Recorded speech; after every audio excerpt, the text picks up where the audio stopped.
I have the most insane Crusader build for you guys today, built for PvP. I'm talking about something that has almost consistent uptime for all the skills and just incredible damage being dropped when you're circle farming or doing anything inside of PvP.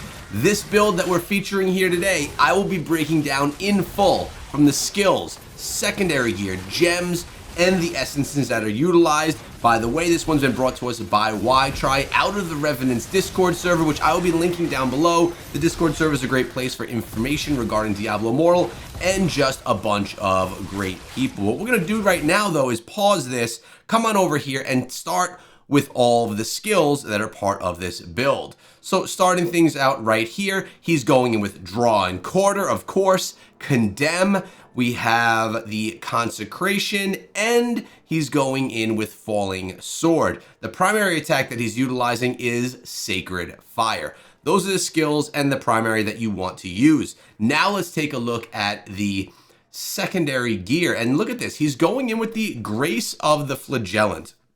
This is the same 4-piece set that I use for my Barbarian, and then I'm currently using for my Blood Knight as well. And here, all continual damage, channel damage, and persistent ground damage is increased by 15%. And each time you damage an individual enemy 5 times, you'll do 11,247 additional damage to that enemy. Now, he's also going with a 2-piece set of Vathu's Urges, increases all the duration of all your beneficial effects on you or your party members by 30%. These are pieces that we're very familiar with for many of the builds that we use. Now, first things first, we want to notice that he's going in with many awakened slots. A bunch of these are purple, which tells us there's a lot of 1- and 2-star gems in this build. He's coming in with a rank 10 2-star Fervent Fang gem. And what he has right here is the essence Sacrificial Flame. Consecration now engulfs you in intense holy flames, dealing damage to yourself and nearby enemies. To yourself. Consecration damage increased by 18%, and the damage is also increased by an additional 10% because that slot has been awakened. Next up, he's going to be going in with the chest piece, which is an important one. Notice a 2-star Viper's Bite gem, rank 10 in this one. This does that poison damage. I actually just put it in my build as well. And the legendary essence is Lightning in a Bottle. Condemn now conjures a condensed lightning storm that follows you, randomly dealing damage to nearby enemies.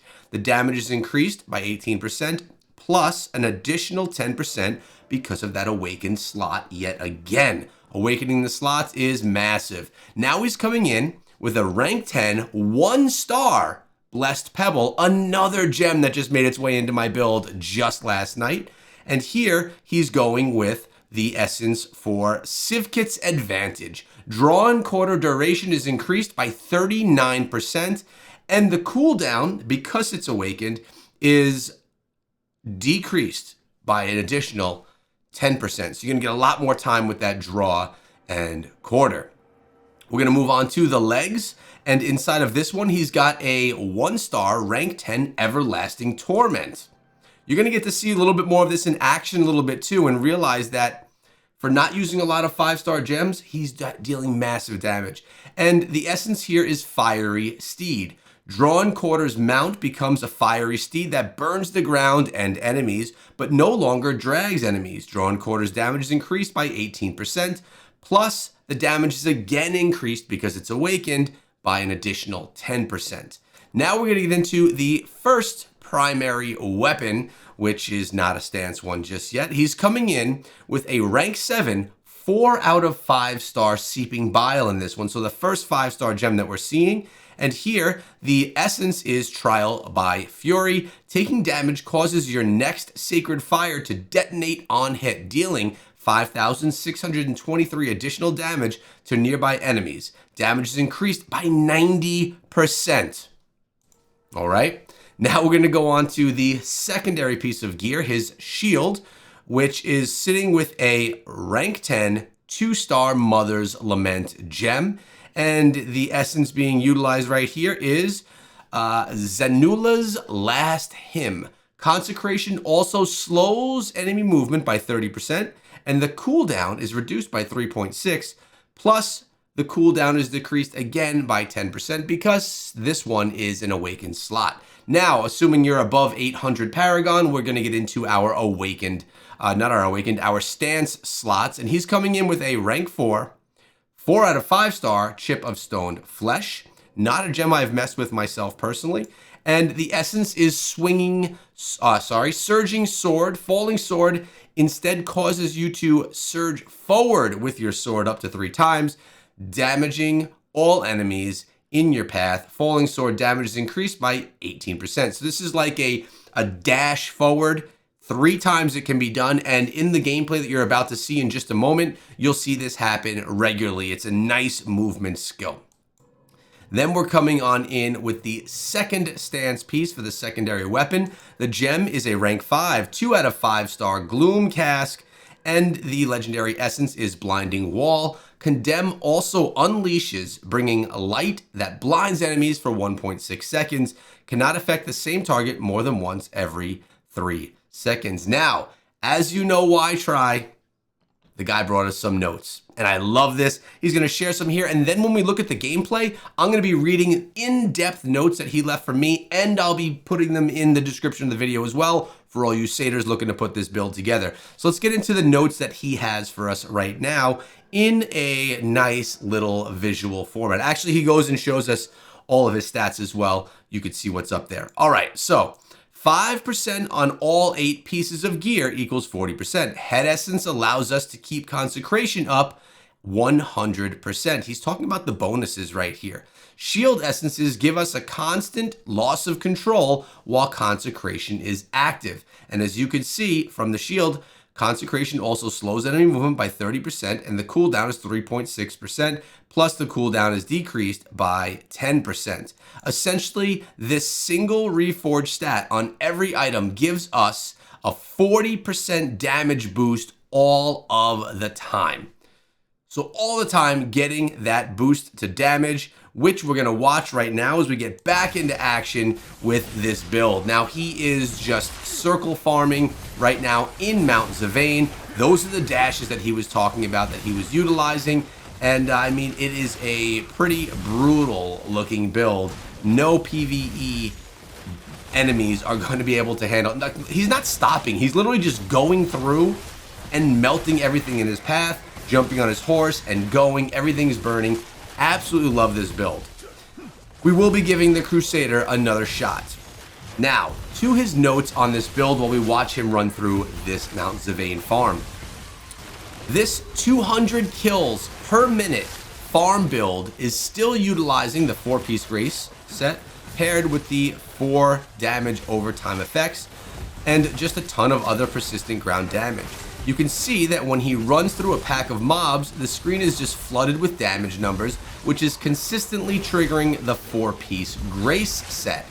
Even yellow elites and goblins, I just run through and lets the damage just kill them off. All right, so he's running through blues, yellows, and look at those blues just like literally just melted away as he did that. The new Anointed Brimstone head essence is a godsend, and that's what makes this build different. That new essence that just dropped in the update changed things for the good. Much like Many Eyed Aegis, it takes Consecration, it makes Consecration move with you, but we also get more damage, longer duration, and most importantly, it doesn't interrupt the horse. That's massive. Now we no longer have to wait for the horse duration to expire before casting Consecration again. So you can stay on the horse and continuously cast. You can just keep refreshing it as soon as its cooldown is over, like we already do with Condemn. With enough cooldown reduction, we can have Consecration up 100% of the time. That's what we were talking about earlier on, with a little overlap even. I'm pairing this with the shield that slows all enemies hit by Consecration. Slow counts as a loss of control, so we can also make use of the reforge stat that makes enemies suffering loss of control take increased damage. You see how this is being built. On all 8 pieces of gear, this adds up quickly, and since we have consecration up all the time. This is a constant damage buff. This doesn't just boost consecration damage either, it's everything. All dots and the attack from 4-piece grace are hitting hitting that much harder as well. Now, since we're not using Holy Banner, the Mother's Lament gem becomes a lot more crucial, especially when also using Everlasting Torment, which only procs on crit. And that's one of our DOTS Vipers, that's one of our dots. Viper's Bite and Seeping Bile each give us another dot, and even though they're both a poison nature, they do stack. Seeping Bile and going in with the Viper's Bite, 2 poisoning gems. I have the same combo and I love it. The Bladed Jambu legs are our 4th DOT, leaving the burning effect on the ground. Anything that doesn't die immediately when I run through will continue taking that burning damage, continued effect damage. Other gems I'd recommend, Fervent Fang, of course. With so many little damage tricks going off, this stacking multiplier reaches max effect real quick. It also has a bonus extra damage multiplier against elites. The Gloom Cask gem, which is a 5-star that I don't use. He's using a 2 out of 5 actually, I believe. Good for any class that uses primary attack. Gives an extra frontal area attack on every swing, plus a primary attack damage increase, so attacking forward.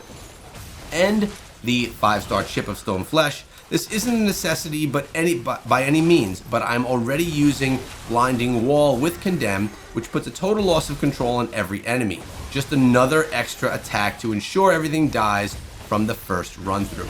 Now, notice he did not use a Blood-Soaked Jade. Blood-Soaked Jade is just going to drop more damage. That's really what that gem does.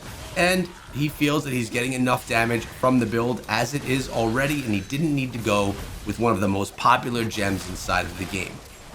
I'm going to be trying out this build. That's what's going to happen for me in my next season. I want to do this. Plus, I've always stood by this. I believe that the Satyr is the best looking class inside of the game. So I want to look handsome running around slaying demons. Let me know what you think of this build in the comments below after you give it a try.